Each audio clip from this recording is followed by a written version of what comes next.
Mm. We're live. We are. You know what I want? An ear. Oh my gosh, Cat we should ears? totally do ears on these. I think so. That's an easy fix. We could do that. Looking cute today. Look, I'm wearing a tank top. Because it's hot outside. It's like 60. 61 maybe. And I'm Maybe. like, short dress. I just live for the sun. Do you hear this like crick? I did hear a crick. But there's no way to know where it's coming from, is there? Oh. Heard it? I'm trying to figure out if it's not. It's not. Oh. What is it? I'm going to go look at that thing and see if it's buzzing on one or the other. Cool head bobbing. Nope. I don't know where it's coming from. Let me take a gander. See what's loosey goose. Maybe just we didn't plug something wiggle. in all the way. Yeah. I don't know. There's so many things. I'm just gonna let you do this. Anybody who's watching, you gotta know. This is an Emily. You might want to take your headphones off in case there's noises. Because there's something on here that says, don't see your broadcast? Click Start Broadcast in YouTube's stream window. And guess what? I'm not doing that. I'm not clicking anything. Oh, that was a thing. Well, I'm glad I wasn't wearing those. Yeah. Me too. Maybe it's just time for to re-plug everything in, you know? Maybe. Sometimes you just gotta. Plug. It's spring plugging time. Mm-hmm. Okay, well.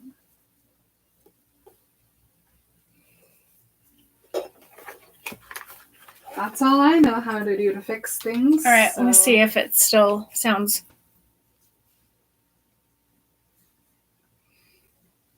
Oh, I heard it. And look, well, no, is that just me saying, oh, I heard it? Yeah, it is. Yeah.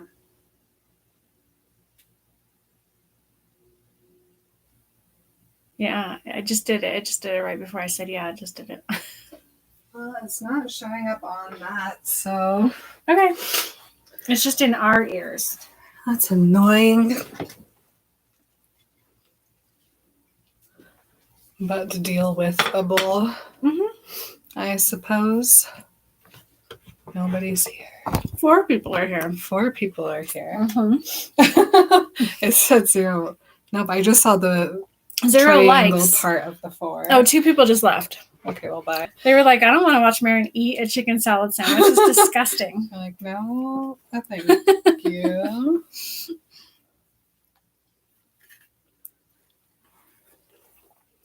Right, left. Maybe we'll have to trick or treat ourselves to an upgrade of stuff sometime if it keeps happening. We could. Thanks to our lovely patrons and their support and all the support we get on Etsy, we actually really could get some nice stuff. Like, this stuff is nice.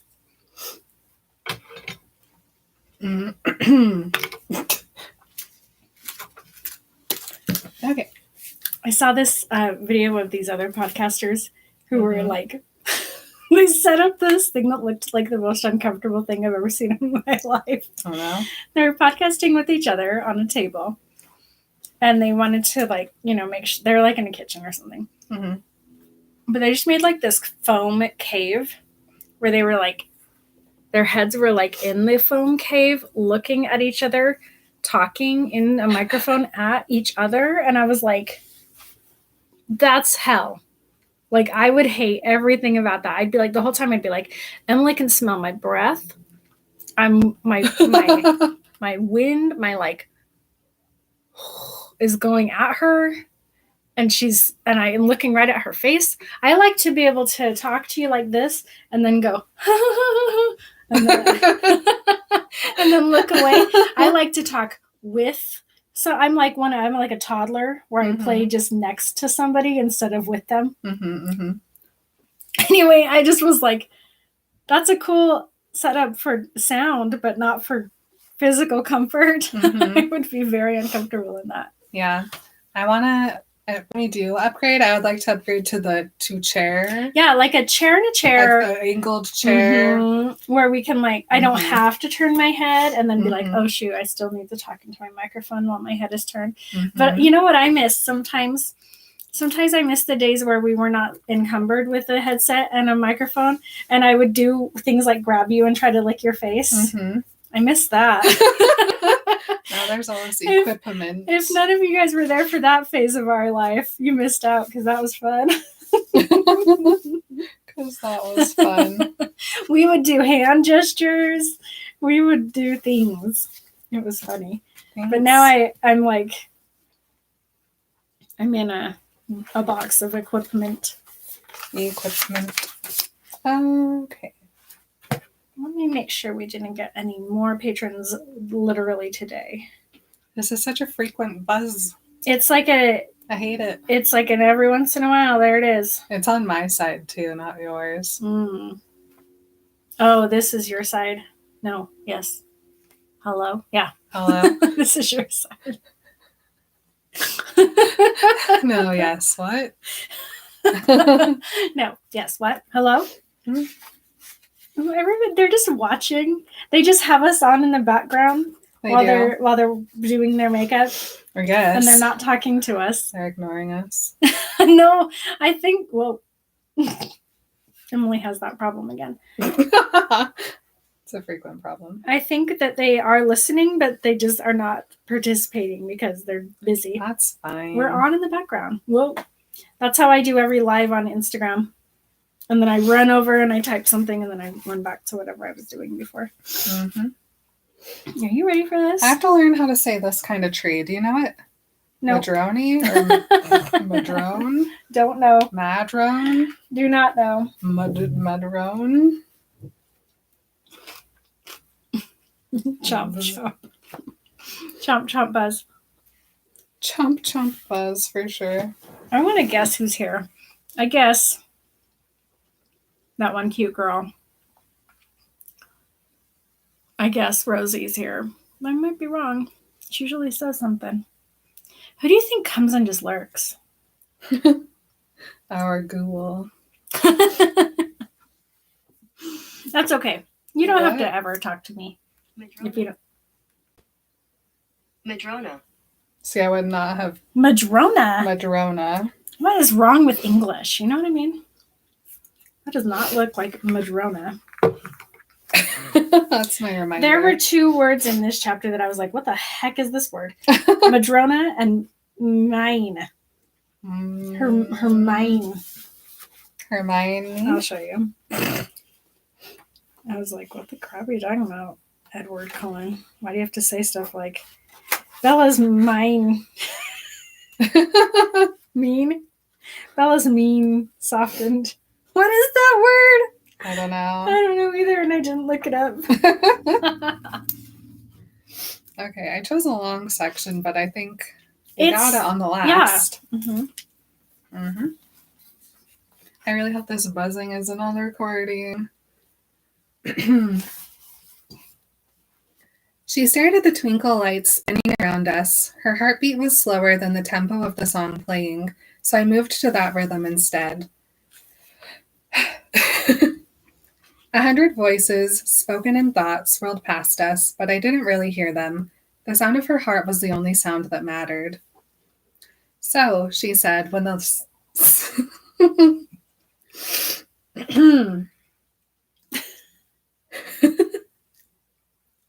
Are you ready? I'm not ready for this. So, she said when the song shifted again, are you going to explain the reason for all of this? When I didn't follow, she looked pointedly at the crepe paper garlands. I thought about what I could tell her. Not the vision, she would have too many objections. And that was so far into the future, a future that I was trying very hard not to think about. But maybe I could tell her a little of the thought behind it. Though this wasn't something we could discuss with an audience. Buzz. I changed the direction of our dance, spinning her toward the back exit. We circled past a few of her friends. Jessica waved, unhappily comparing Bella's dress to her own, and Bella smiled back. None of her human classmates seemed totally happy with their dates. Nope. So many problems. All of them are like, I'm with the worst person at this school. None of her human classmates seemed totally happy.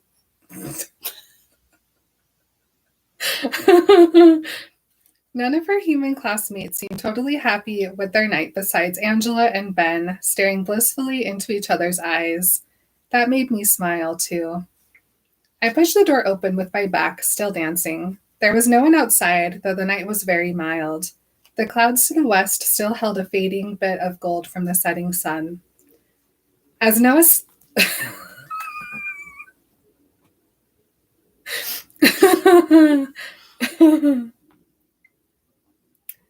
As no one could see us, I felt free to swing her up into my arms. I carried her away from the cafeteria into the shadows of the madrona trees, where it was nearly midnight dark. I sat on the same bench where I'd watched her that sunny morning so many weeks ago, but kept her cradled close against my chest. In the east, a pale moon was shining through lace-thin clouds. It was an odd moment, the sky balanced perfectly between evening and full night. She was still waiting for her explanation. The point? She asked quietly. Twilight again, I mused. Another ending. No matter how perfect the day is, it always has to end.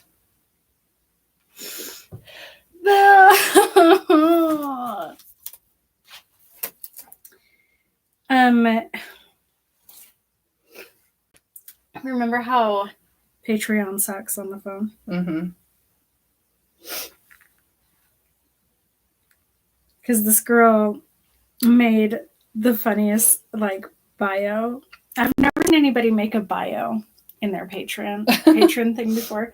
So I was just, going through the new patrons, and I saw her, and she had written this whole poem. Cool. I was like, this is brilliant. Can I share it? Rosie is here. Yeah. I only have to stop every 4 sentences. But now I can't find it, even though I've pulled up her. She told me I could read it. Maybe she felt embarrassed. No, because I asked her, I go, can I read it? And she laughed, and she's like, yeah. And then she goes, wait a second. And she rewrote it so it was a little better.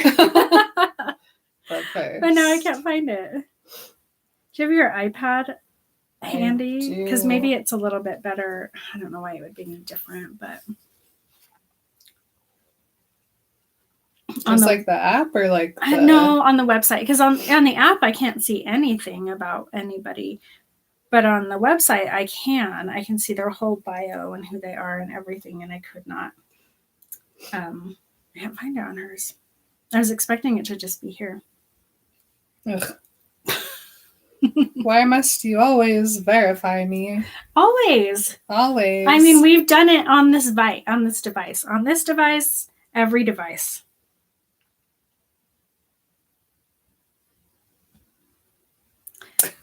Okay. And I was like, cool, I'll just bring it up. Because I did take a picture of it and then...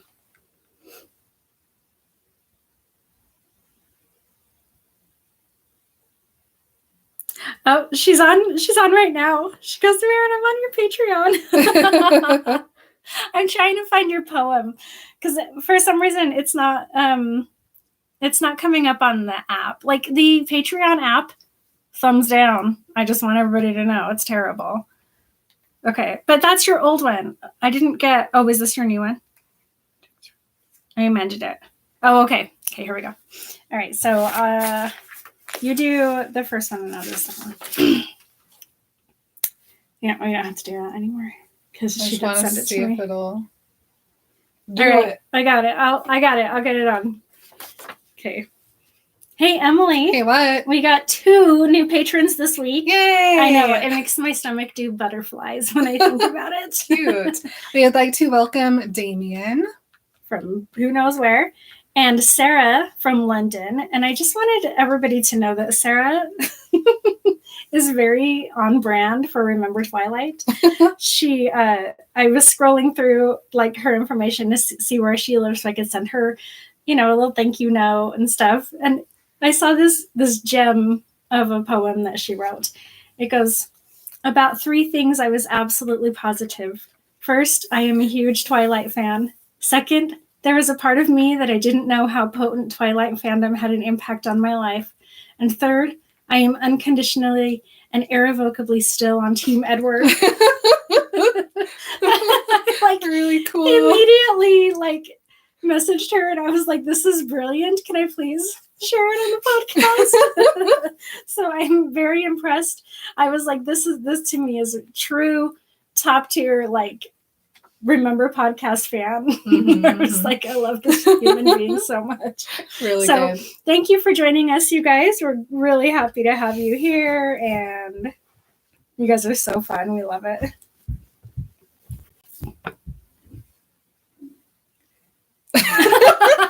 My kids are upstairs just pounding on the floor. It's very obnoxious. Any updates? Meh.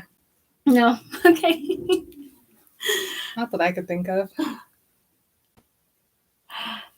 I think that Sarah she's watching it on Patreon. I think if you're watching it on the Patreon, but you want to come watch it on YouTube, you click on the video and then you copy the link and then you go to the link and you can watch it here and you can leave comments and hang out with Rosie or whatever.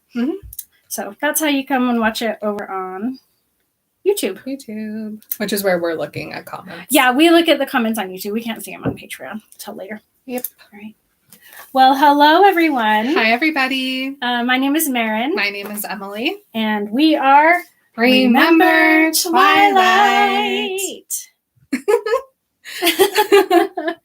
On this episode of Remember Twilight, we are finishing out Midnight Sun with the epilogue, An Occasion. Oh no, guys, I can't. I had a real moment today because I finally finished reading Midnight Sun today. What is today? It is March 28th of 2021. And I finally finished the entire book because I just couldn't. It was just so hard. And then I had a real, I finished the epilogue and then I closed the book and I felt real strong, almost, oh no, I'm going to get depressed now. That feeling when you finish a book or when you finish a project and you're like, oh, what am I supposed to do now? And I was like, I have to go do something to cheer myself up. So I went to Costco, but I was like, I can't, I'm going to get real sad because I'm done with this book. Here's what Marin did at Costco, though. I'll tell you this. There's these popcorn chip hybrid snacks. They're called pop chips or something. They're called popcorners. Popcorners. And they basically, they take popcorn and they smush it down and they make it into triangle chips. Yeah. So you can buy the bulk box at Costco that has the different flavors in it. And they probably have 30 bags in each box. And I went upstairs and there was a mountain of boxes. So Marin bought approximately 250 bags of popcorners. You guys, she's not kidding. She's not kidding. This is not hyperbole. I bought all of the boxes of popcorners because my family, I bought one box 3 weeks ago. And ever since then, every single day, have you got new popcorners? Did you get new popcorners? Hey, Mom, I really like those popcorners. And so finally today I finished Midnight Sun and I was like, I'm gonna go get some popcorners. Gonna go buy all of them.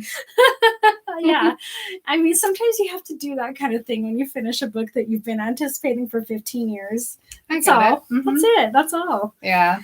I will say I was much less sad. I was still sad reading this, but I was much less sad than I was the first time. And I think it's because if you read those last 5 chapters all in one go, it's just you just get deeper and deeper and deeper. We're doing it every week. It's You get a little sad and then you get a break. And then it's a little sad and then a break. Yeah, I actually read the epilogue when I first got the book in the mail. And so I had already read it and I already knew how awesome of an epilogue it is from Edward's point of view. But I think if I had read this entire book in one go, I would have been a complete disaster, especially if it was still 2020 and I was still like in the throes of being really upset about everything else. But yes, I just really thoroughly enjoyed it instead of being like, this is pulling my heart and all of my other internal intestines out. Whatever. So yeah, I loved it.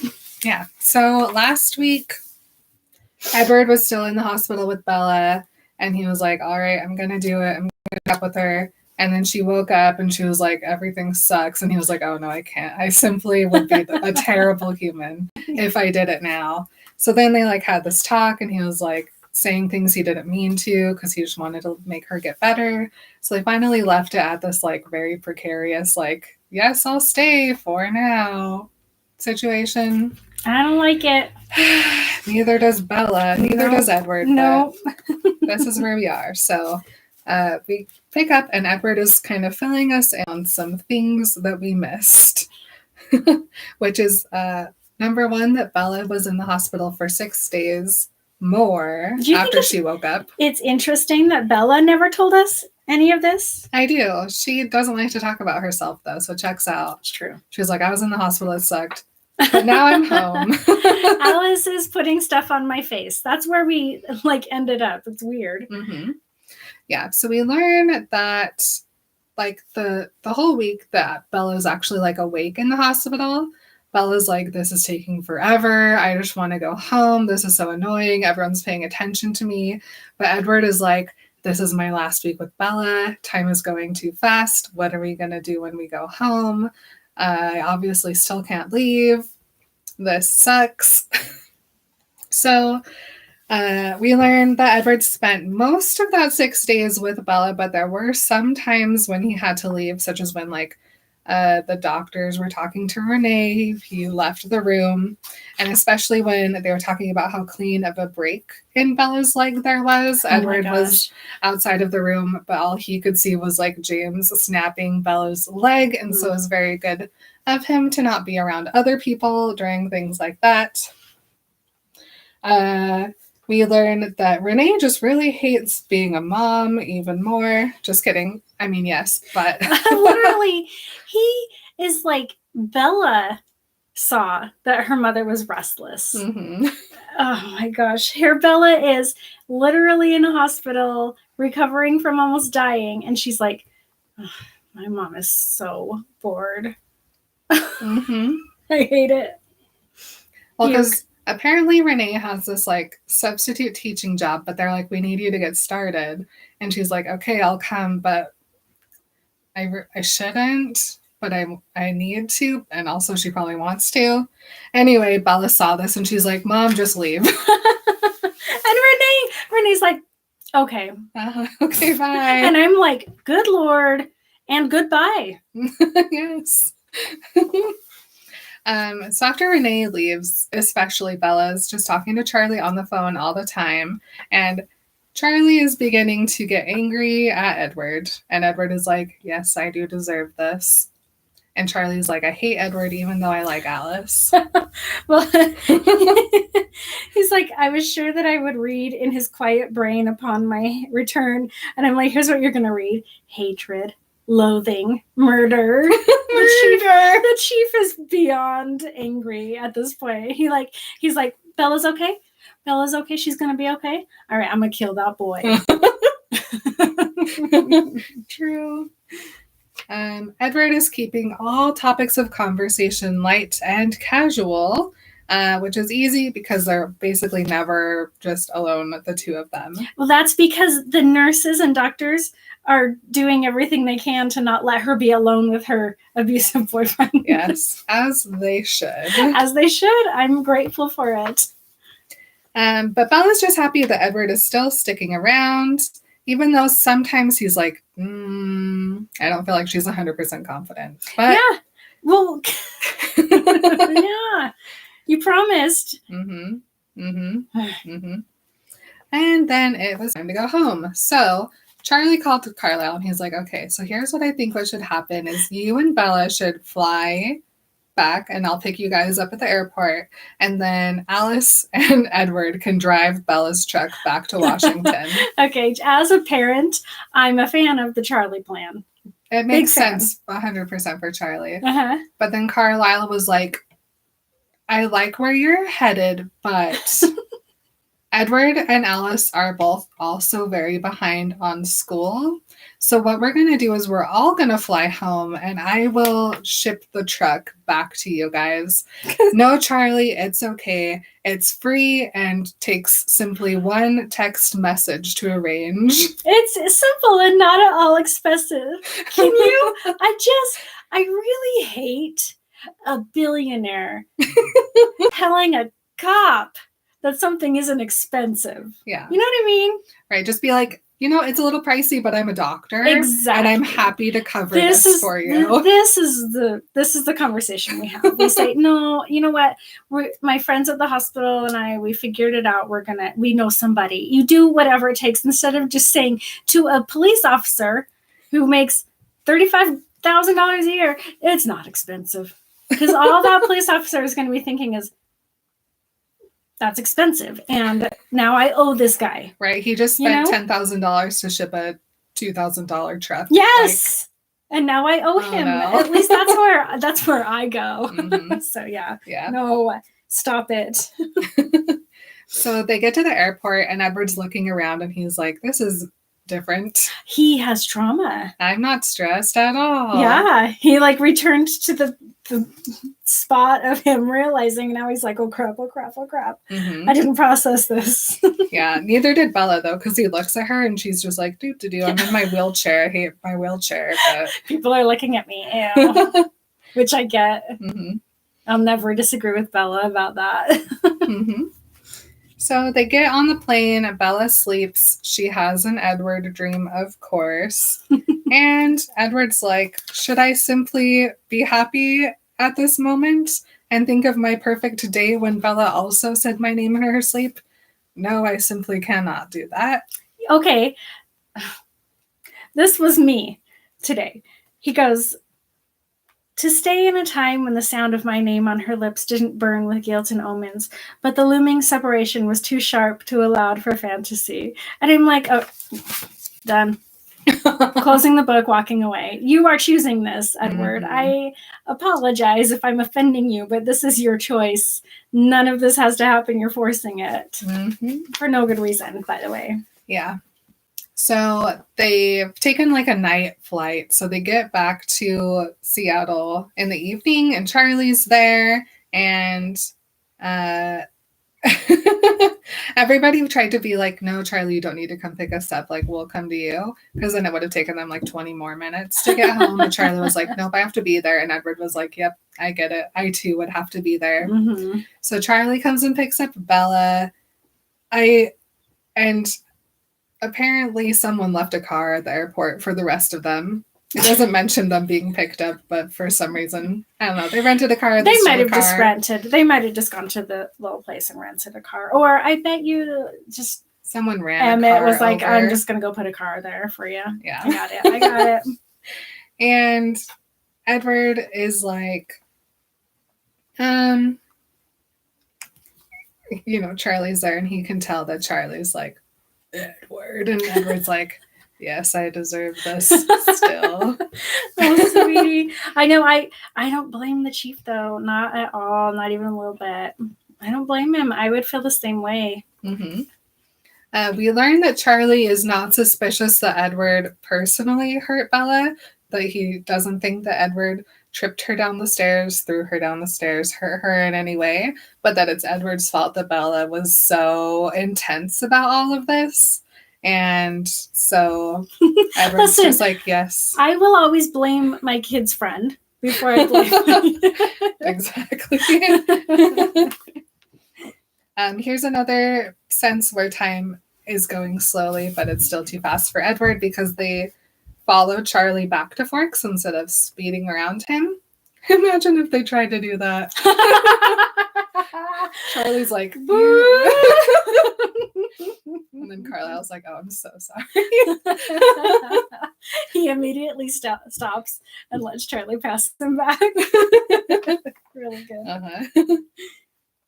So then it's they're just trying to get back to like day-to-day stuff. Alice becomes Bella's nurse / BFF and is basically just staying at the Swan House.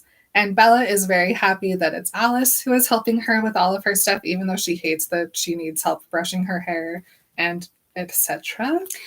I just, like, for as self-conscious as Bella is, it would be so nice to have somebody like Alice who is so concise and, fast and, what's the other word that I want to say? She's just like so good at it that she won't even miss a step. Like if she's like, all right, now we're just going to give you a quick sponge bath. It is going to be such a quick sponge bath and it's going to be so good that Bella's going to feel awesome afterwards. And Alice is just going to distract her and sing and hang out and stuff while they're doing it. So I'm so jealous. I would love that. Right. Yeah. What would usually be like an hour and a half long, like process takes Alice like 30 seconds. Well, and Alice is so good. Like I imagine it wouldn't even have to be a sponge bath. Alice could be like, I'm just gonna lick you. Just kidding. No, that's not what I was gonna say. Like a cat. Is Alice not also a cat? I assumed if Edward was a cat, then Alice was a cat. They're just laying in bed, and Alice is just like,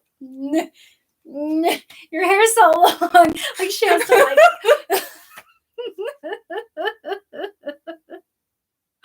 Oh no, that's not. I was more along the lines of thinking that Alice, because she's so strong, she can gingerly place Bella into the tub without like getting the cast wet and without hurting Bella. Also that, yeah. That's what I was thinking. One other Plus option. she like created kind of like, when you give babies a bath in a little hammock, she just made one of those for Bella. She's bath hammock. Right? Cute. Okay, she bath hammocked her. Oh gosh. She didn't lick her. Emily. Sorry. But because like Alice is who she is, her and Bella just get like super close as friends so fast too. Enough so that Charlie's like, why did Bella never tell me of this BFF Alice? So like cute. They act like they've been best friends their whole life.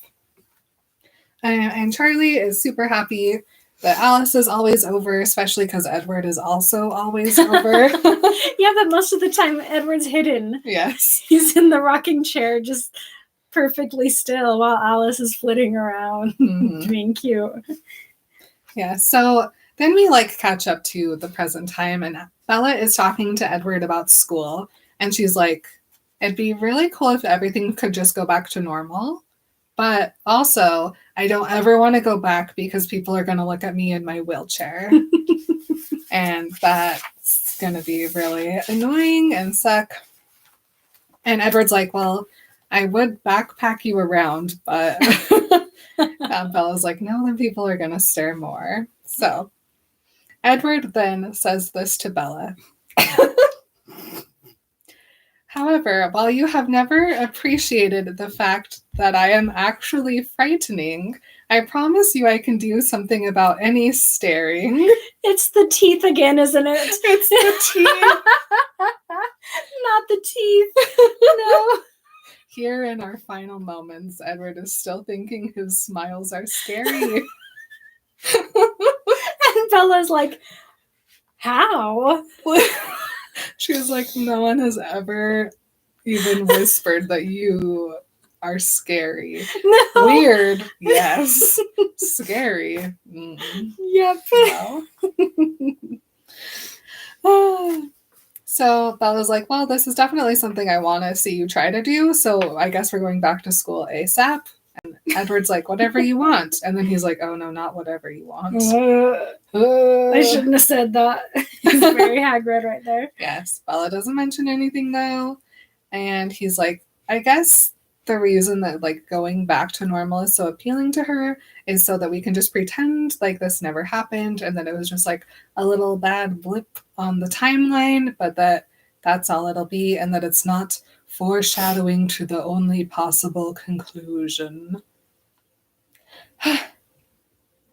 So, first day back, Bella is still wheelchair bound, and so Edward is wheeling her about, and he says that all he has to do is make eye contact to anyone who seems too interested, and they were quickly persuaded to focus elsewhere. Okay. He just is actually giving them the biggest, dorkiest smile that they're like, He just looks over and goes.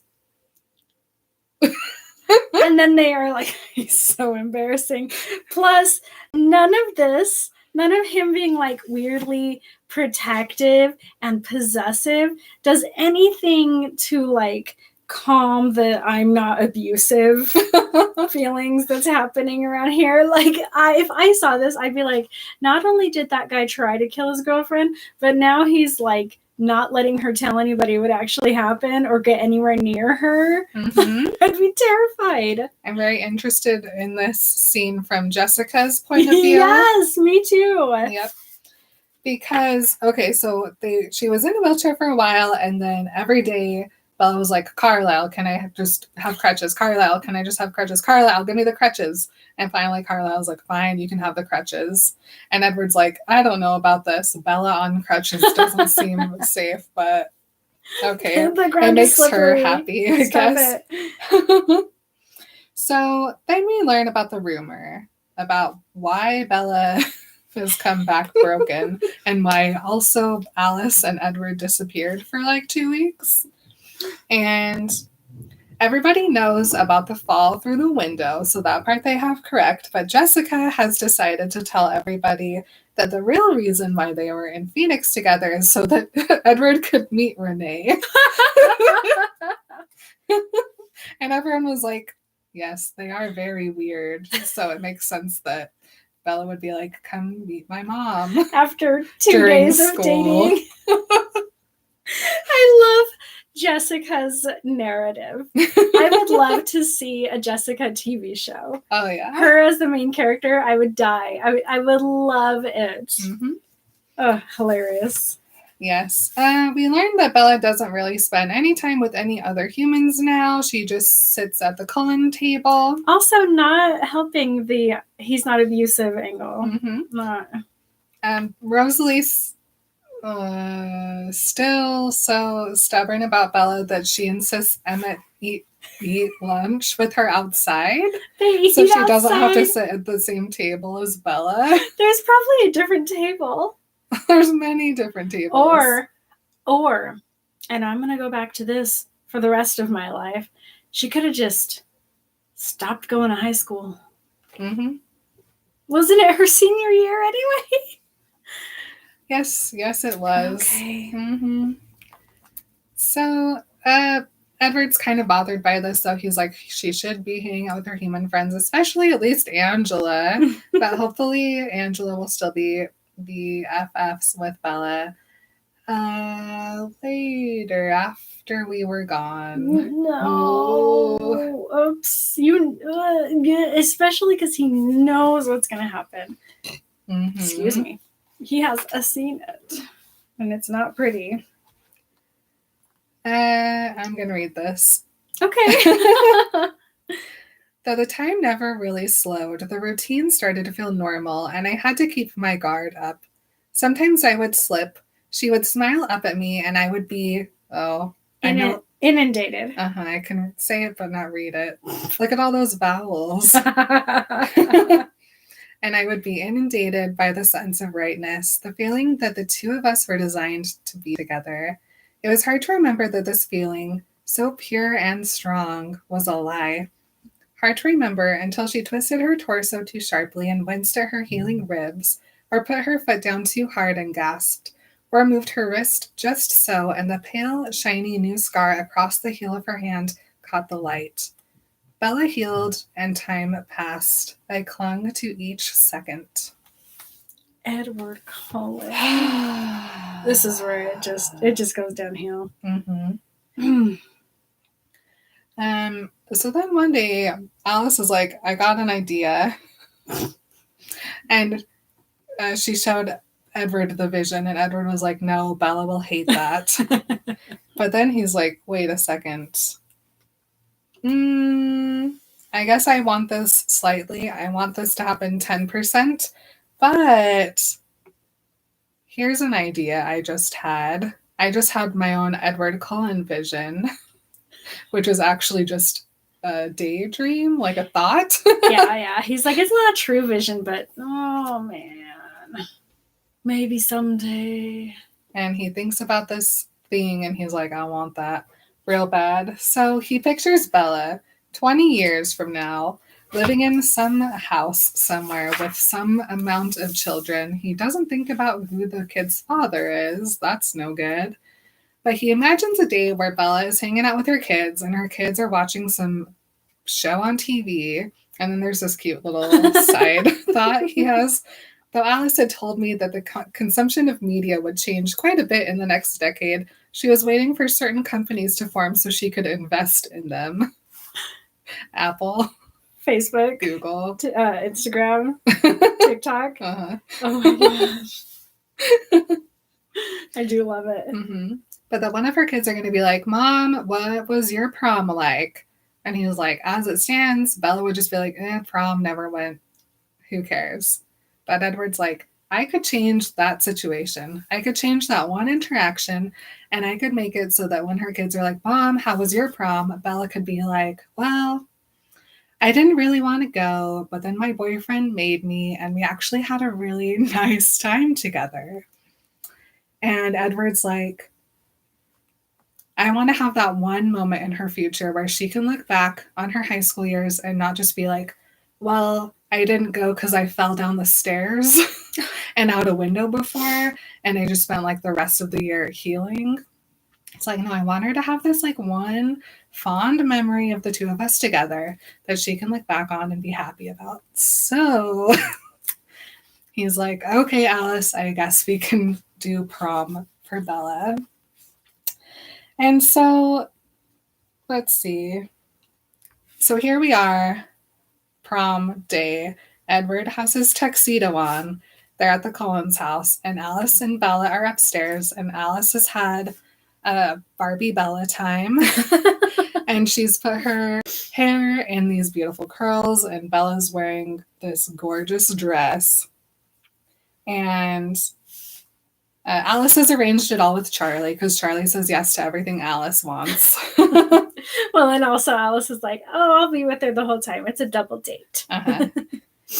And so... And Charlie isn't like, a double date with your brother? Your brother boyfriend? Your brother boyfriend! I just... It's another reason for Charlie to be really concerned. Oh, brother boyfriend, for sure. She definitely has a brother boyfriend. You're going on a date with your other brother? Wait, you and your... Okay, so Alice and Edward are on the date, but then you and this other brother are on a... You guys are like a date?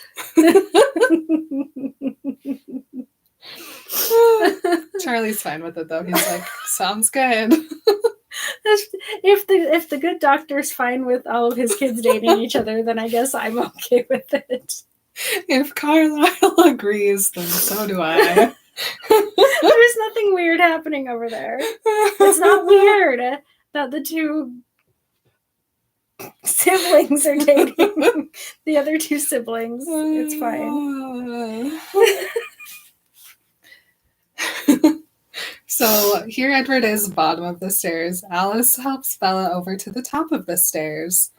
And Alice is like, crutches, who needs them? Bella, you're freewheeling tonight. But she's like, okay, so everybody who saw the movie Twilight is under the very wrong impression that Bella was going cash, because Bella is wearing a one dingy, gross, like, boot broken foot boot, and then one fancy 6-inch high heel ballet laced up to her thigh, I'm assuming.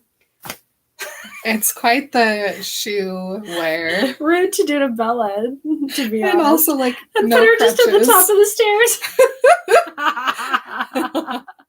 Alice, this is how this actually happens when Bella falls downstairs and out the window. Oh my gosh.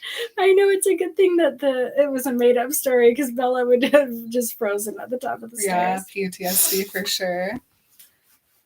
And Bella's like, Alice, this isn't going to work. But Alice is like, it's fine. Plus, we don't want to mess up the picture. And Bella's like, what picture? Who's going to take a picture? I don't want anyone to have a picture of this. And Alice is like, nobody's taking a picture. I just mean the mental picture. And she's like, mental picture for who? And Alice is like, for Edward. And Bella's like, oh, okay. Oh my gosh. In case anybody's a complete newbie, Bella doesn't know she's going to the prom yet. No, she has no idea. She doesn't know what's happening. She knows that she's dressed up like a doll and has a weird shoe on. A weird shoe for sure. And she still can't walk.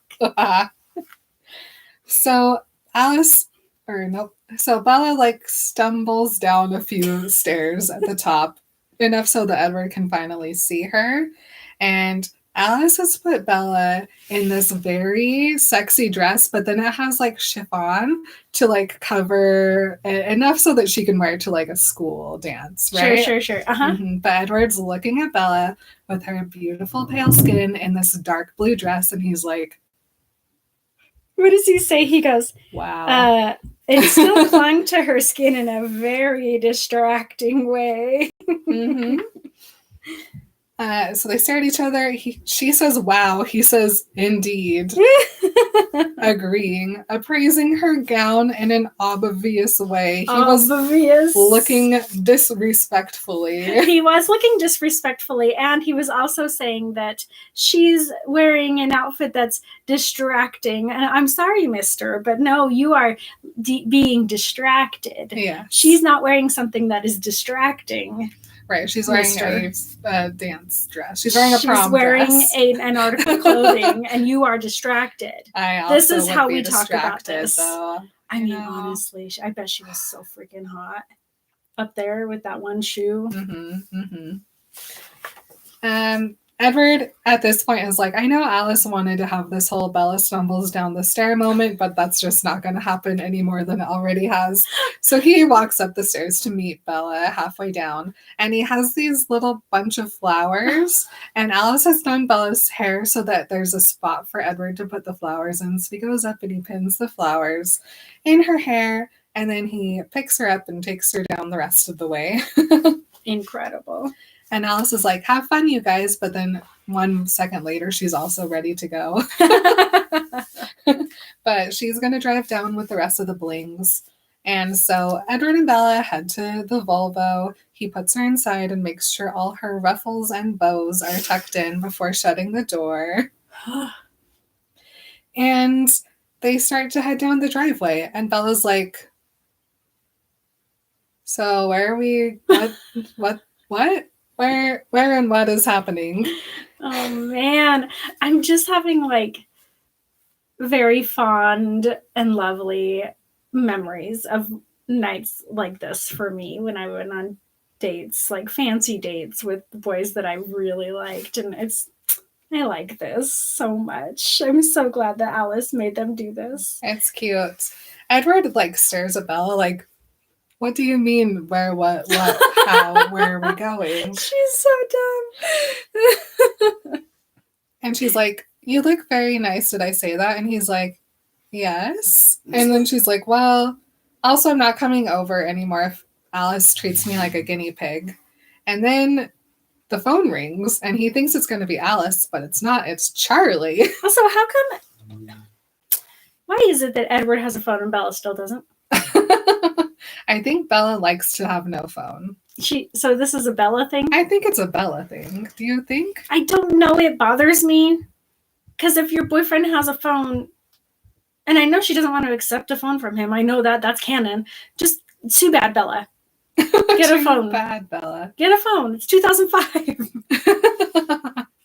It is the time to get that little blue Samsung The with blue little phone. tiny antenna. Oh, I should put the picture of our 2 phones up on the Instagram. You sure Emily and I should. did have matching phones back in that day. We did.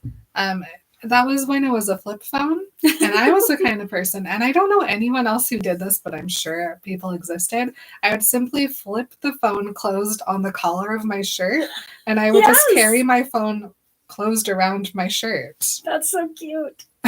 No one else at my school did that, but I was like, this is obviously convenient and where your phone should be. I'm actually surprised that they didn't. Right? I could have started a trend. You could have. People I'm surprised they didn't do it. Didn't catch on. It's brilliant. Thank you. So Charlie, Bella's like, wait, why is Charlie calling you? And Edward's like, I don't know. But Charlie's like, hey, Edward, I'm sorry to disturb you, but Tyler Crawley just showed up here in a tux, and he thinks that he's taking Bella to prom. And Edward's like, this is the funniest thing that's ever happened to me. And so Bella's like, what is it? But Charlie's like, I don't know what to do. So Edward's like, well, let me talk to him. So he gives the phone to Edward. And Bella's just like so confused. Why is my dad talking to you? Mm-hmm. Bella's so confused and distracted that she doesn't notice that Rosalie like zooms past them to beat them there. And Edward's like, oh, Rosalie, I just simply only ignore her now. I give her none of my thoughts. And so then Edward says, hello, Tyler. This is Edward Cullen. And Bella's like, Tyler? I do think she's like, who the heck is Tyler? Tyler who? Edward continues and he's like, I'm sorry if there's been any miscommunication, but Bella is unavailable tonight. And Tyler just goes, oh. Okay, so that whole page, we just flipped the page, but the whole page before that, 643, I was like, oh, poor Tyler. I really feel bad for Tyler. Like, this must be an embarrassing thing for Tyler. This is just, like, sad for Tyler. But now, when I flip the page, I'm like, no, he must be the absolute stupidest person ever. Mm-hmm. Ever. Mm-hmm. Ever. He's so stupid. Why would he ever think to himself, I'm still going to the dance with Bella, when Edward Cullen has been looking at him like this for like 4 days? No. Not only that, but Bella obviously is injured, and he didn't double check anything. He didn't double check. He didn't say, hey, what color is your dress? Are we taking a limo? I'm going to pick you up at 7:00. Like, none of this. You didn't check to like make a plan. What would you like for dinner? Are you allergic to anything? Like, Tyler Crowley, canceled. Goodbye, Tyler. Imagine him getting ready though, because he like hangs out with all Bella's friends, right? And Jessica's just like, yes, you should definitely just go pick her up. Jessica, she'll expect you to be there. I want the just Jessica go show right before the dance. Don't worry, she hates eating anyway. Just go pick her up. She'll probably wear gray or something, so just wear black. Bella has one dress and it's a khaki skirt, so just wear whatever you want. Just wear khaki pants. Wear khaki pants and a red polo. Oh my gosh. And Tyler's like, are you sure? That sounds really weird. No, I'm sure. I'm sure. In fact, I talked to Bella about it. She thinks it's cute. Bella loves Target. She's going to wear a red polo with her khaki skirt. She even has name tags. I know it's weird. Just go with it. Go with it. That's who Bella is. Tyler's like, are you sure for prom? And Jessica's just like, yes. Mm-hmm. And here's my phone number. Call me. Send me a pic. And then Edward does a thing that he definitely shouldn't be doing currently. Yes. And he says the Jesses The jealous protective instinct persisted, and my response was stronger than it should have been. Oops. To be perfectly honest, she'll be unavailable every night as far as anyone besides myself is concerned. No offense. And I'm sorry about your evening. And he's like, oh no, I shouldn't have said that, but I mean, it's just a Tyler, so. He hated Tyler since he almost killed Bella. He never, oh my gosh. Edward's blaming the wrong person.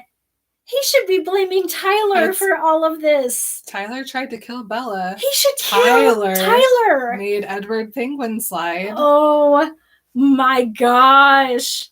Everybody, I just unlocked a level. I'm locked.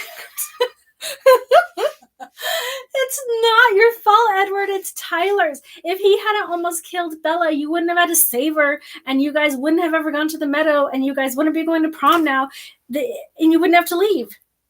It's Tyler's fault. And all lines lead back to Tyler. I cannot believe it. Also, Edward just click after he said that. So rude. Poor Tyler. I'm back to poor Tyler. Nah. I'm swinging, you know? So Bella is very embarrassed by this. And Edward's like, oh, was that too much? I didn't mean to, like, be rude. She's like, no, that's not what I'm mad about at all. Lots of Edward thoughts here. He's like, I'm pretty sure that was okay that I said that, because I don't think Bella actually likes Tyler at all. He's stuck. He's stuck on this thing that he just said to Tyler, but that's not what's going on in Bella's head. Right. And he's like, well, I mean, what I said was wrong also, but she wouldn't be upset by that either. Also, she didn't make me promise anything else to her. Plus, we've just been taking it like one day at a time. I'm just here for like right here, right now. But then Bella interrupts his like thought spiral and she's like, you're taking me to the prom? You nicknamed my daughter after the Loch Ness Monster vibes. Loud, deep voice screaming. Yes. And Edward's like, oh, she really didn't know. She's so funny. He's like, what else could we be doing in formal attire and forks tonight? Mm-hmm. Bella, though, is crying. She's got her hands on that door handle, ready to tumble out of it at any given moment. And Edward is self-aware that he says the dumbest thing possible to her, and he says, don't be difficult, Bella. Okay, wait. Is this a moment of Stephenie Meyer insulting herself? I think she's like, why would he say that? He wouldn't. So she just goes, I said the stupidest thing I could possibly say. I feel like this is definitely a line that she was like, I don't know how to fix it. Why would he say that? I love her. He wouldn't say that. I love her. I love you, Stephenie Meyer. At least we can make him feel bad about it. It's stupid. Yes. Bella's like, why are you doing this to me? And he's like, honestly, what did you think we were doing? She's still crying, though. He's like, she looked like I just told her I murdered all of her friends and I was going to murder her next. Do you think Alice put waterproof mascara on Bella? On Bella, yes. She's like rubbing her face. I'm like, stop it! There's layers of primer and setting sprays on Bella right now. Oh, thank God. And then Edward's like, this is ridiculous. Why are you crying? And she's like, because I'm mad. And Edward's like, okay, I mean, should we just not do this? We can turn around right now. It's fine. Whatever. But then he's like, but future Bella talking about me to her kids. And he's like, I want that still. So he's like, Bella. And she's like, what? And he dazzles her with his eyelashes. He's like, will you do it for me? And she's like, fine. She's like, wait, what do we, what? Mm-hmm. And she's like, well, I guess we can go, but look at this shoe. I'm going to break my other whole leg. And then she sticks her whole laced up leg on Edward Cullen, and he's like, thank you, Alice. I knew I was your favorite brother besides the one you're dating. Yes, Edward tells us that he's never seen this body part of Bella's before, her calf. She's always wearing a jean or a sweat. Never before has he seen a leg. Never shorts. It's not like that scene in Twilight where she's sleeping in her t-shirt and her panties, No. and she's like, come make out with me. That would have killed Edward Cullen. He would have. He literally would have died. He would have. No Volturi needed. If Bella only knew. Just take your pants off. Take your dress off right now. Edward won't leave. He'll die, but he won't leave. And he's like, remind me to thank Alice for that. And Bella doesn't say anything to this except for, oh, Alice is going to be there? And he's like, yes, with Jasper and Emmett and Rosalie. She's like, oh no, what is Rosalie wearing? Rosalie's going to see, or Bella's going to see Rosalie's calf and be like, thank you, Alice. Though. You guys have read Twilight. She talks more about Rosalie at that dance than anybody else. It's incredible.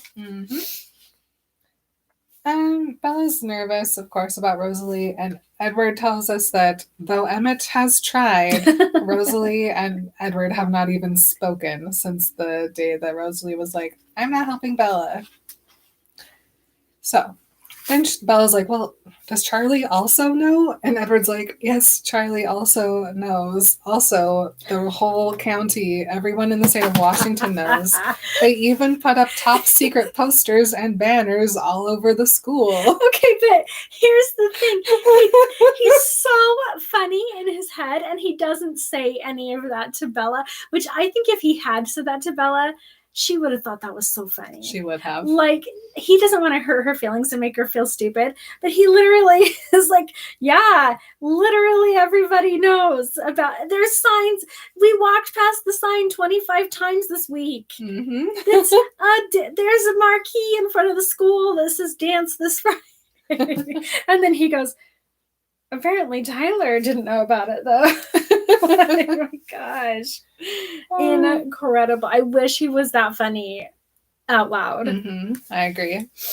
So they're finally to the school. Edward helps Bella out of the car. She doesn't much want to get out of the car, and she's using the fact that she knows that Edward won't bodily shoulder pack her out of the car, and she just sits there. And so he's like, listen, Bella, you're really brave when you're facing death, but not when you're facing dancing. And she's like, oh no, dancing. And he's like, Bella, I'm not going to let anyone hurt you. I won't even let you go tonight. And she's like, oh, well, okay, fine. So he plops her up out of the car, carries her into the dance, basically. Into the dance that is being held in the school, a cafeteria. I've been there. We've been there. You could put a dance inside it. Would you? That's the question. Could you, but would you? Would you? Should you? Even more importantly, there has to be a different option. Maybe there isn't. I mean, there should be. We will learn when we go in September for this event, all of the other event spaces that this dance could have been in, and we'll rate and review a literal each one. Tent. Okay, and Emily and I made up this whole thing about how Alice is the one who like threw this dance, and it's like Colin paid for, blah blah blah blah blah. No, turns out that's wrong. It's nasty. It's using used crepe paper.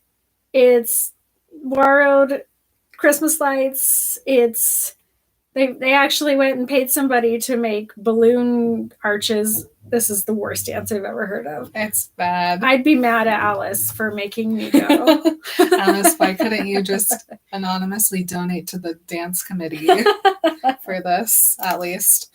But Bella walks in and she's like, this is great. This looks like a horror movie. Oh my gosh, so funny. And Edward's like, well, I mean, you're not wrong. There's lots of vampires here. Right? Bella, you know what she should do? She should burn down the gym. She should pull a Buffy. That's what Buffy did. Yeah. Yeah. It was full of vamps. Tons of vamps. Kill them, burn down the gym. Woohoo. We like these vampires. That's a fun prom memory. Yeah. Burn down the school. Think of that. Think of Buffy telling that to her children 20 years from now. I mean, if we're only doing it for the story, make it like a story to remember. Burn down the gym. Anyway, at that moment, Bella looks and she sees Rosalie's whole leg out of her dress. Her whole body silhouetted, leg out. Edward's just like, oh, they're showing off and dancing. They're dancing. They're doing all their dance moves that they know. They look great. Bella's not the only one staring at Rosalie either. We learn that there are some brave humans also dancing, but away from the Collins. And I feel like it's just like Mike and Jessica. Yeah, definitely Mike and Jess, Ben and Angela. What do you think happened to Tyler? You think he went? No. No? He said he drove 1 block away from the Swan House and then he pulled over and he's just like, he turned on the radio. He turned on his sad CD that Edward gave him. 1 single tear onto his khaki pants. Yeah. I feel bad for Tyler. That's what I would do if I was Tyler in that situation. I'd be like, I am the most embarrassed I've ever been. Plus, Edward Cullen just yelled at me. How will I ever show my face again? He was like, I thought it was bad when I almost killed Bella. Now I must almost kill myself. Oh, I don't know. Maybe Charlie felt real bad for him, though. He's like, here's $10 to go get some dinner or something. Maybe Charlie was like, let's go get a burger, son. Yeah. They went down to the cafe. Maybe. Charlie's like, I got nothing else going on tonight either. I've been there. Let's go get a burger. I love this. I like want that, to Charlie. happen. Mm-hmm. Okay. Yeah. Okay. So then Bella's like, do you want me to close all the doors so you guys can murder everyone? Or... And Edward's like, well, see, she wants the gym burned down. She does. Bella! Edward's like, where do you fit in? And she's like, oh, I'm with the vampires, of course. And he's like, anything to get out of dancing. And she's like, literally anything. So Edward then buys the tickets to the dance there. Interesting. I guess you don't have to decide if you're going beforehand. You just show up and buy tickets. So... And Edward's like, I'm going to just make Bella dance right now so she doesn't spend all night thinking about it and worrying about it. So Bella is a very slow limp now. And she just is like, Edward, please don't make me do this. I honestly can't dance. And then he's funny again. He's like, did she think I was going to abandon her in the middle of the floor and then stand back to watch, expecting a solo performance? Like, his exasperation, is that the word, with Bella is so funny. He's all of us being like, stop it, I'm not gonna like make you dance. They don't have a spotlight. Like, what? So he's like, Bella, it's fine because I can dance. And so he like lifts her up, sticks her feet on top of his feet, and then she's like, oh, now I like this. And she's like, I feel like I'm 5. And he's like, you don't look like you're 5. Oh my. Oh my. But Bella's looking around and he can see all the Christmas lights in her eyes. It's very cute, though tacky. And then... How dare you? I know. It's beautiful. And then the song changes to a slower song, and they melt together, and Edward wants to live in this moment forever. And Bella tells him, okay, this isn't half bad. And he's like, those are the words that I hope she'll say to her children about this. No. And here we are in Edward's perfect moment, and who should arrive but Jacob, goddamn Black. Jakey B coming in strong. I kind of love it. I don't mind Jacob in this chapter at all. And I get it. I get that people do. I get that they're like, oh my gosh, shut up and go away. You're ruining it. But I'm like, no way, man. I love me some Jakey B.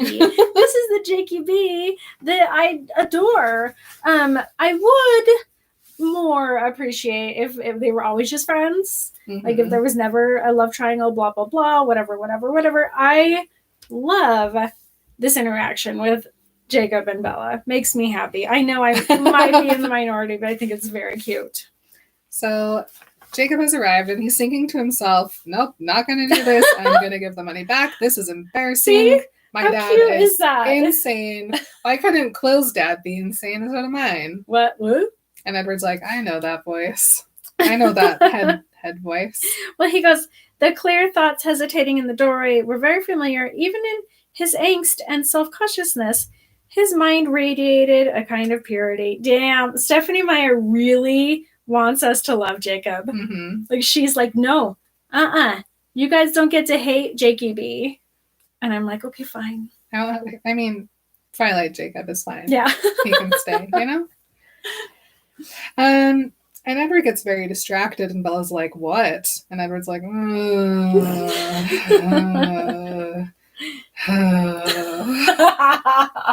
Yeah, it's true.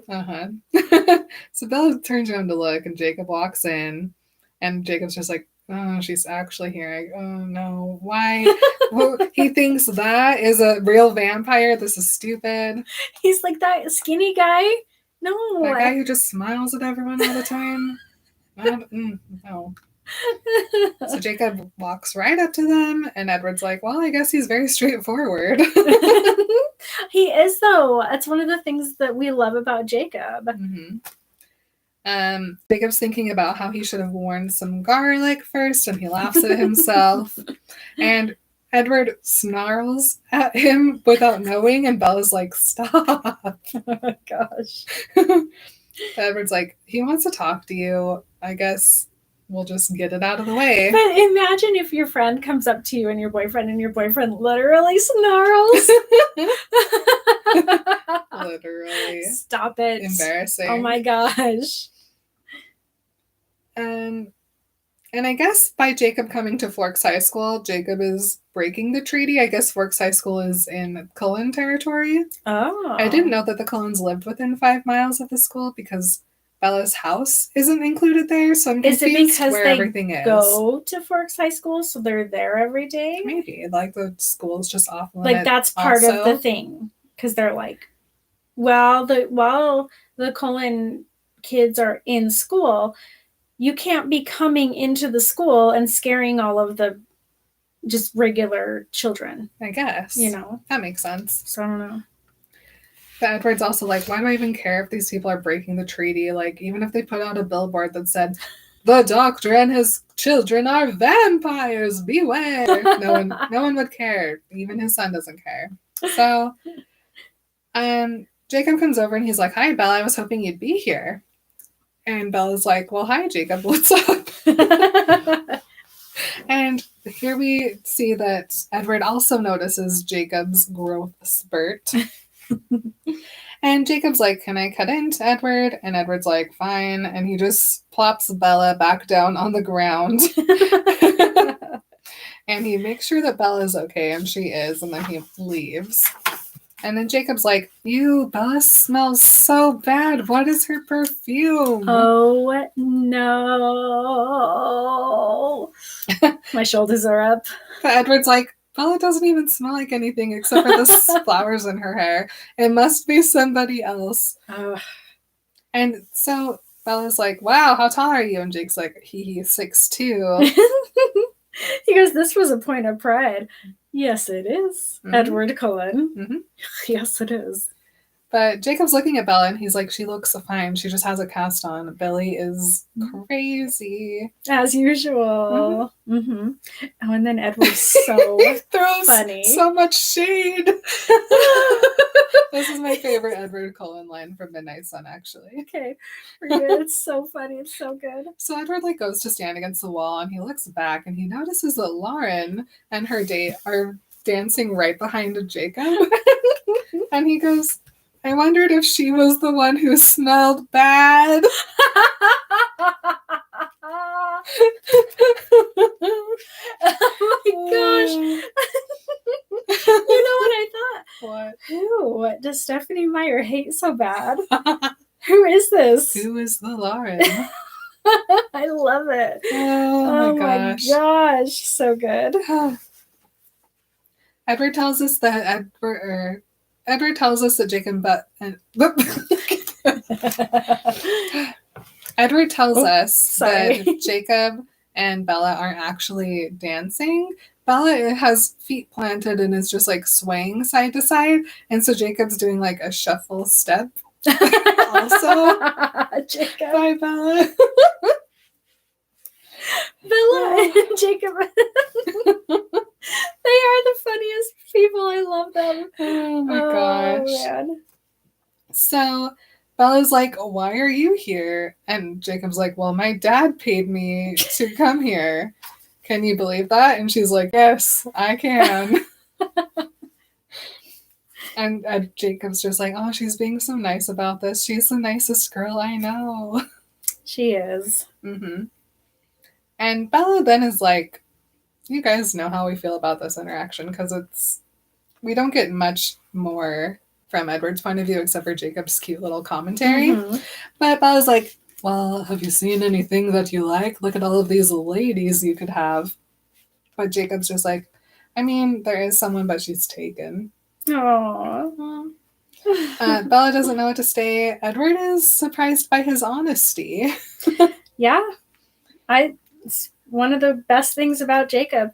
You know, it's interesting, and I say this in a little tiny bit, but I think that this kind of like initial interaction, even though Edward's annoyed that he doesn't get to spend every single freaking second, but I think it helps with all of his future interactions with Jacob, is that he knows immediately right now that Jacob is he says what he thinks and he says what he feels. And, you know, in the future, it really helps Edward to be trusting and accepting of Jacob when he needs to be, which I love. Yeah.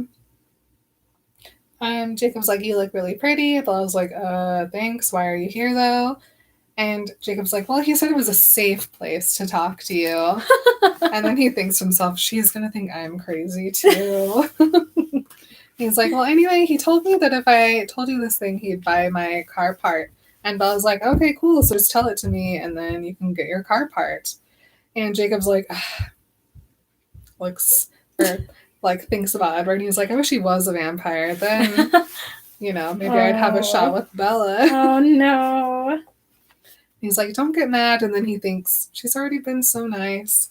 And he's like, or Bella's like, just say it. It's fine. And he's like, well, this is stupid, but he wants you to break up with your boyfriend. And he told me to tell you, please. And Bella's like, okay, so still a little superstitious then. He's like, yeah, he kind of went crazy when you got hurt. He didn't believe ... Mm-hmm. And then he thinks that they didn't do it. He thought they sucked your blood or something crazy. But Bella's like, I fell. And he's like, I know. And she's like, does he think that Edward had something to do with me getting hurt? And Edward's like, oh no. Or Jacob's like, oh no, she's mad. I should have just told Billy no. But Bella's like, look, it's fine. Also, just so you know, I did fall. And also, so you know, I'd die if Edward hadn't been there and his dad. And Jacob's like, yes, I know. Also, I guess I'll tell Billy to shut up whenever he tries to drag Carlisle. Heck yeah. Mm-hmm. And Edward notices how much more mature Jacob is tonight and how him and Bella actually look like they're the same age now, and how Bella looks more comfortable with him than many of her other human friends. And then Edward thinks about whether or not Bella's future cute little house might be in the push. Oh, no. And he's like, nope, not going to think about that. No, thank you. Interesting, though, that Edward has this thought here at prom, and then Bella has this thought here up and on the mountain in Eclipse. Yeah. And so Bella's like, well, I'm really sorry you had to come and do this, but at least you get your parts, right? And Jacob's just like, yeah, but there's more. And Bella's like, there's more? And he's like, never mind, I'll get a job. But she's like, no, just tell me. He's like, it's so bad. And then he thinks, this is so dumb. Why did I say yes to this? But Bella's like, just tell me. And he's like, okay, but it does sound really bad. He also wanted me to warn you that we'll be watching. And Bella just laughs and laughs and laughs. And she's like, I'm sorry you had to do this. And then Jacob's like, oh, good. She thinks it's funny because it is funny. It's truly funny knowing what she knows about them. Mm-hmm. She's like, yeah, no. Good luck. Mm-hmm. Bye. Mm-hmm. But Jacob's like, I don't mind that much. And then he thinks, she looks so pretty. I would have never seen her in this dress if I hadn't come. It's worth it even with the gross perfume. Why is she wearing straight bleach? So Jacob's like, so do you want me to tell my dad to like leave you alone? And she's like, no, just tell him thanks, I guess. And the song ends, and so Bella puts her arms down, and Jacob's like, can I help you get somewhere? Can I lean you against the table? Dance again? Shall we shuffle some more? But Edward has come over, and he's like, I got it. I'll take it from here. And Jacob's like, yeah! But then he looks and he's like, oh, hi. Didn't see you there. They're always right there. Oh my gosh. So Jacob's like, well, I guess I'll see you later, Bella. And she's like, yeah, I'll see you later. Bye. And so Edward pulls Bella back in, and he's like, I don't want to think about any of the future. I just want to think about right now. And so Bella snuggles back in, and she's like, are you feeling better? And he's like, no. But she's like, don't be mad. It's nothing personal. And Edward's like, I'm not really mad at Billy, but his son is a little irritating. Oh, no. And he's like, oh, I shouldn't have said that. But he's like, it's true. I don't know. But he's everything I want to be. Edward feels about Jacob how Rosalie feels about Bella. But Edward is rational about his thoughts about Jacob. Absolutely. For the most part. Yeah, he's just much more, I don't know. He doesn't feel the like sharp pain of like, I didn't get that Rosalie feels. Even though Edward, like, I feel is just as justified to feel that way. He's totally just as justified. He's just not, he wasn't a spoiled brat as a human. Yeah. And Rose was. Mm-hmm. Shrug. So Bella's like, well, why? And he's like, he made me break my promise. And Bella's like, And he's like, I promised I wouldn't let go of you tonight. And she's like, oh, well, I forgive you. And he's like, thanks, but also there's more. He only called you pretty, and that's an insult. You're much more than beautiful. Oh, my goodness. And she's like, well, I think you might be a little biased. And he's like, nope, I have excellent eyesight also. And then Bella's looking around at all the twinkly lights, and Edward notices that the tempo of Bella's heartbeat is slower than the song, and so he slows their dance to match her heartbeat. Stop it. Edward Cullen. Because the sound of her heart was the only thing that mattered. And then she's like, okay, so are you going to explain, like, why we're actually here? And he's like, I'm not going to tell her about my weird need for her to have this night to look back on to her kids, but I can tell her why I thought that initially. So he twirls her out of the auditorium again. And once they're outside, no one else is there, so he puts her into his arms and carries her away. And they go over to like a bench outside. And he sets her down, and he sits really close, and she's like, so what's the point? But Edward is thinking about the sky and how it's twilight again, and how no matter how perfect the day is, it always has to end. And Bella's like, well, some things don't have to end. And he's like, she's right. My pain doesn't have to end. Edward! I need to smooth down the V in between my eyebrows. Get Bella's while you're at it. Thanks. I will. Mm-hmm. So he tells her that he brought her to prom because he doesn't want her to miss anything. He wants her to have all the human experiences and live her life as if he died when he was supposed to. Bella doesn't like this. but then she just teases back. And she's like, why would I ever have gone to prom by myself? And he's like, well, you said it wasn't so bad. And Bella's like, well, yeah, but that's because I was with you.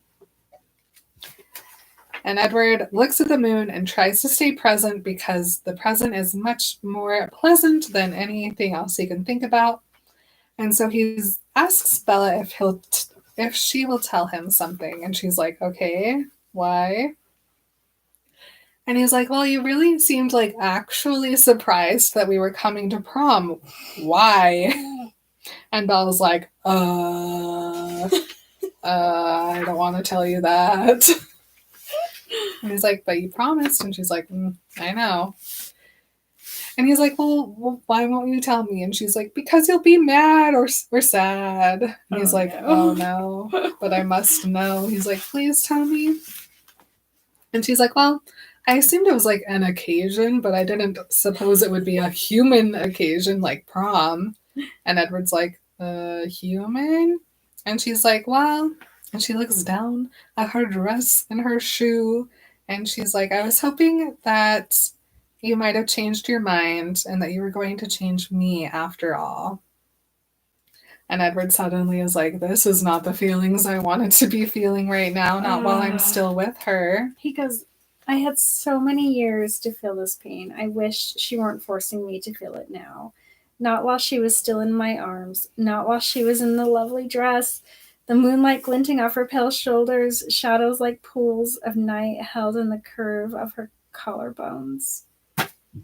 Edward, stop it. But he's like, no badness today. So he says, you thought that would be a black tie occasion? And Bella's like, well, I don't know. Maybe it seems it's a big deal. And Edward smiles and she's like, don't laugh. And he's like, I know, but I'd rather pretend like it's a joke than believe you're serious. And she's like, but I am. He's like, I know. And Edward's like, this is a new kind of pain. There's no temptation involved in it whatsoever. And of course, I just bracketed the end of the book because, of course, I did. Yes.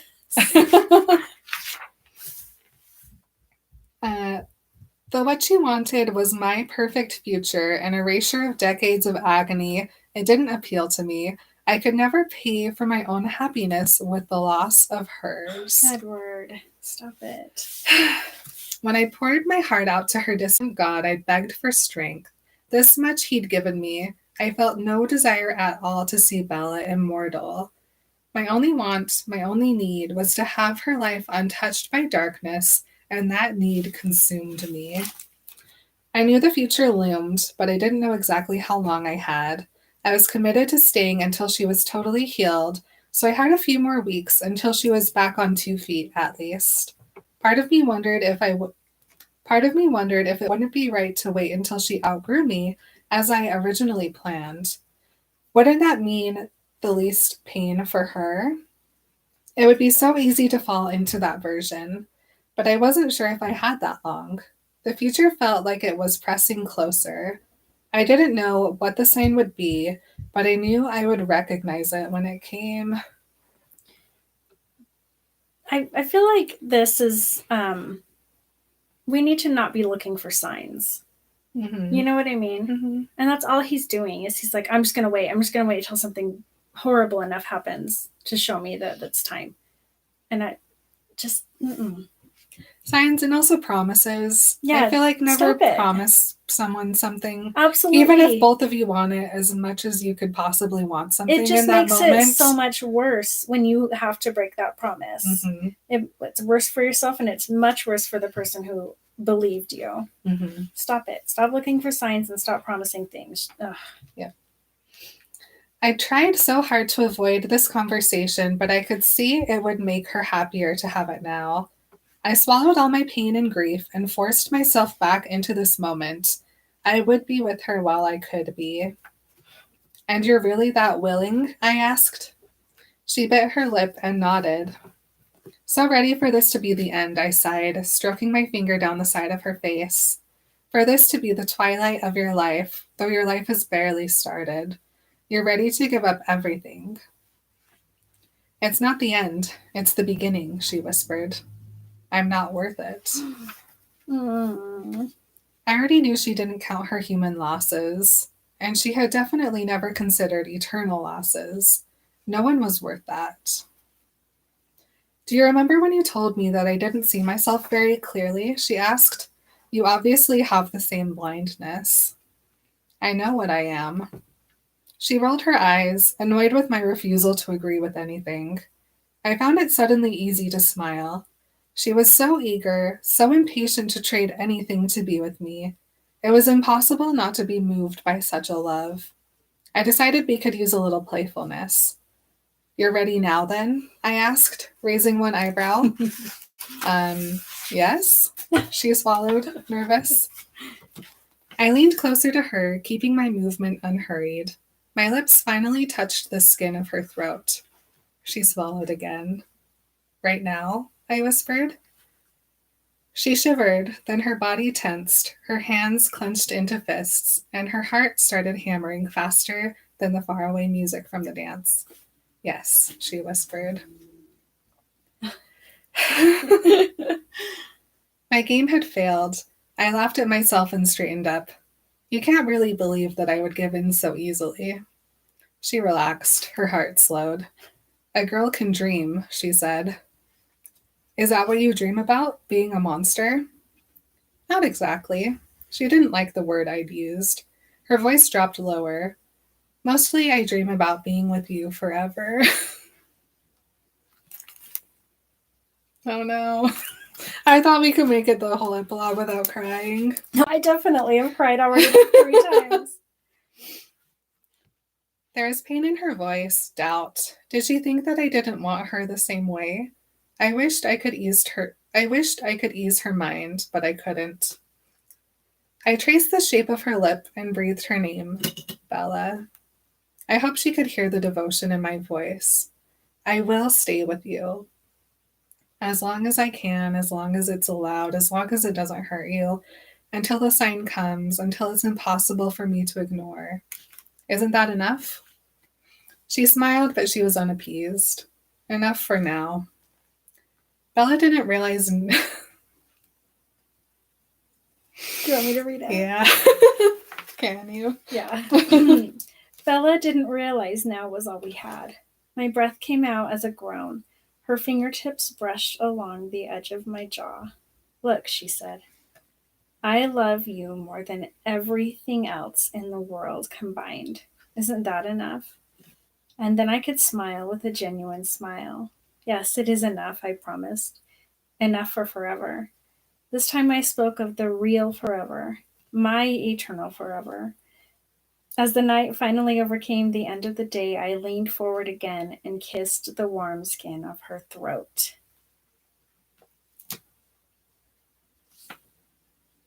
Beautiful. Bye, Edward Cullen.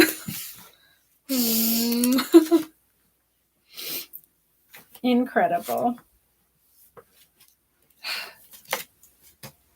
It's perfect. It is. It's so good. It's so good, and it makes you want to immediately read New Moon. Mm-hmm. You know, I'm like, immediately I want to see what's next. But I know it's never going to happen, but man, what I wouldn't give to read the whole rest of the series through Edward's eyes. Mm-hmm. Edward, oh my gosh, I'm going to read this again. Right. I'm going to start over tonight. I don't want to stop listening to him talk. Mm-hmm. I think I'll go and re-listen to our interview with Stephanie, because after my first read through, that was the next thing that happened.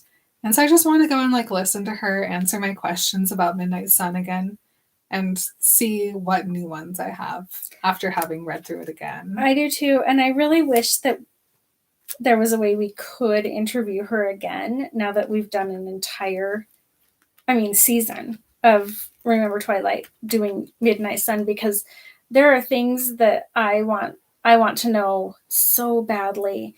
And, there are things that she said, there's things that people haven't even thought to ask me.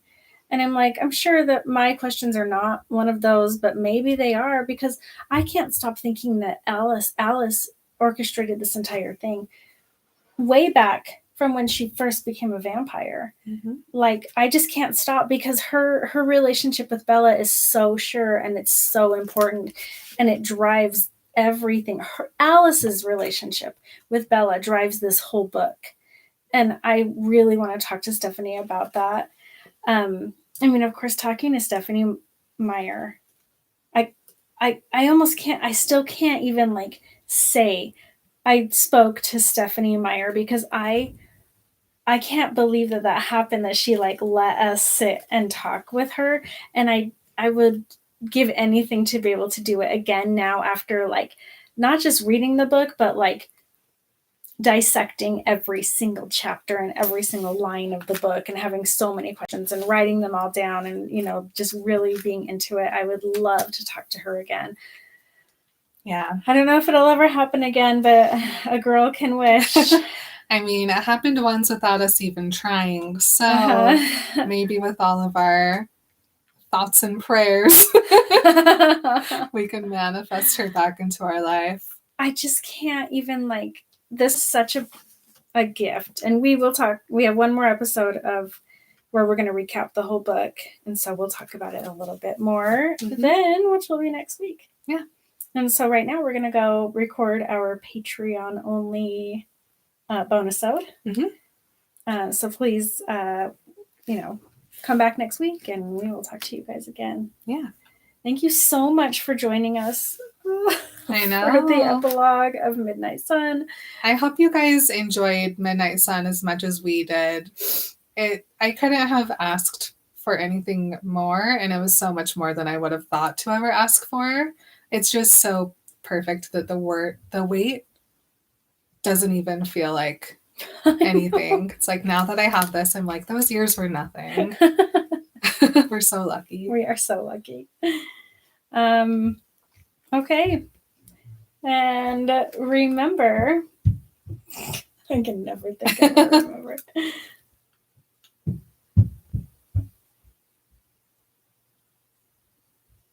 Oh. And remember, double check with your prom date to make sure they're actually going to prom with you. Yep. Love you guys. Bye. Bye.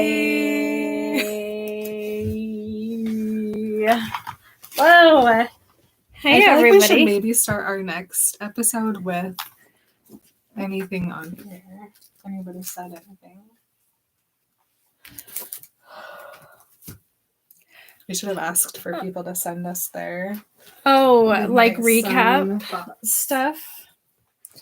Hey guys, I'm gonna just eat a little bit more while Emily's in with that, and we look at your comments, because I started my period yesterday and I'm super hungry today. And I'm eating, which is, you know, doing it.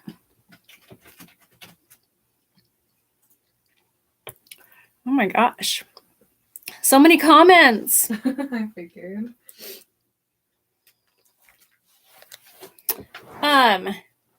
Don't worry, you're still reading a lot better than I ever could. Woo, Sarah, you here, girl. We were discussing coming to the live together tonight. Cute. OMG, that poem. I know, she's so good. She was so funny.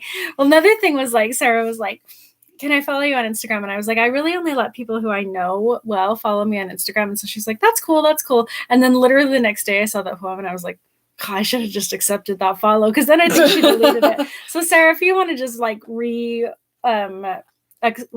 request my follow on Instagram, I'll just accept it. Like, you proved yourself. Let's see. Message retracted. That's intense. Woo, what did you say? Okay, I love a good impulse bulk buy of snack for the mental health. Yeah, you know, you got to do it sometimes.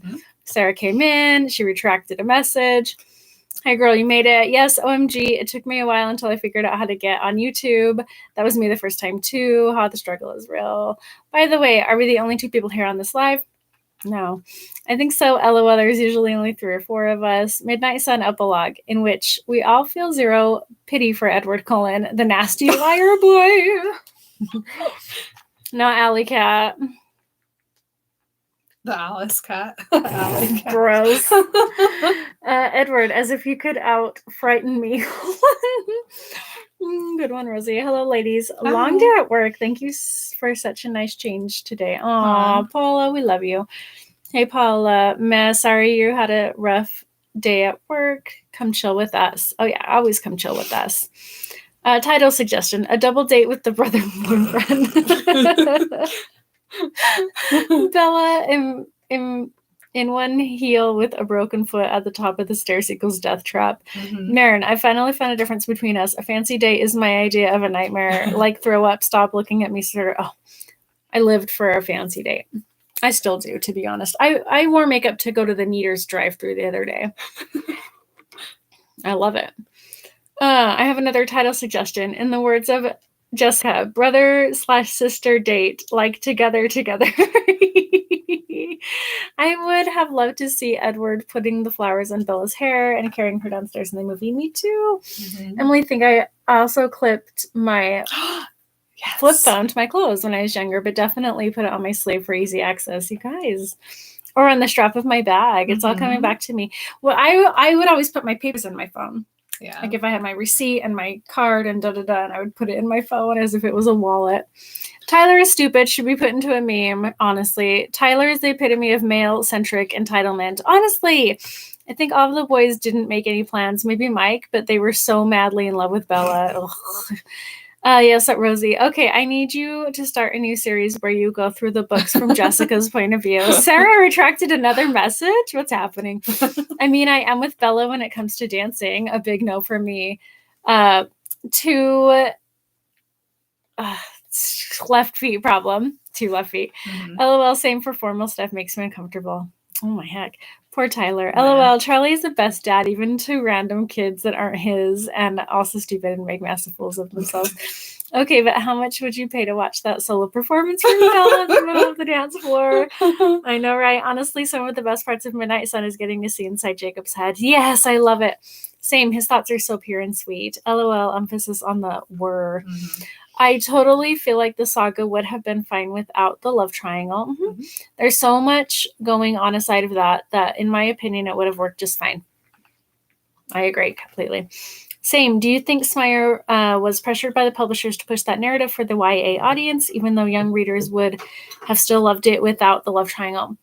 Well, she didn't even originally have New Moon and Eclipse written. It was supposed to go straight from Twilight into Breaking Dawn. Yeah, and I don't know if she was pressured by anybody to do that, but she writes a good love triangle. I mean, she wrote that in The Host too, so I don't know. That's a good question. Jacob and Bella being an awkward duo is the cutest thing ever, though. Yes, probably just such a big part of typical stories. New Moon and Eclipse weren't originally supposed to exist. Here we go. That's Mare. Forever Dawn was supposed to be after Twilight. Oh yeah, I forgot about that. Man, stupid greedy publishers wanting more money. I wonder how different it would have been. I know, blah. Poor Jacob. If only there was no such thing as imprinting, things would have been different. Another original idea would have been better. What do you mean, Sarah? I meant imprinting with babies like with Renesmee and Claire. I would have preferred imprinting on someone their age. Oh, okay. I see what you mean. It's such a big debate in the fandom. Don't get me wrong. I'm totally not against how the saga turned out. I absolutely love it. But it's just some parts I would have preferred if Stephanie tweaked it. Yeah, Bella is so pure. She really is. Such a heartbreaking ending. And the worst of it all was Bella has no clue. I know. I hate it. We need the whole saga from Edward's POV. I know. We really do. Sarah, it is. I still need Edward POV in New Moon when he was in Brazil. Alice is God. I know. God is a woman and she's wearing Prada. Seriously, eat all you want, girl. Thank you. I feel embarrassed saying that. LOL, Marin. Stop it. Don't feel embarrassed. That poem was your initiation. Yep. Against that bad review who mentioned Team Edward propaganda. I don't even know who that was. Me either. Don't care. Don't care. Okay, I am gonna eat. We'll do our bonus ode. And then we're gonna come back and do the recap. Yep. So come on back. Join us then. Yeah. Thanks for coming. You guys are the best. We love you. Bye. Bye.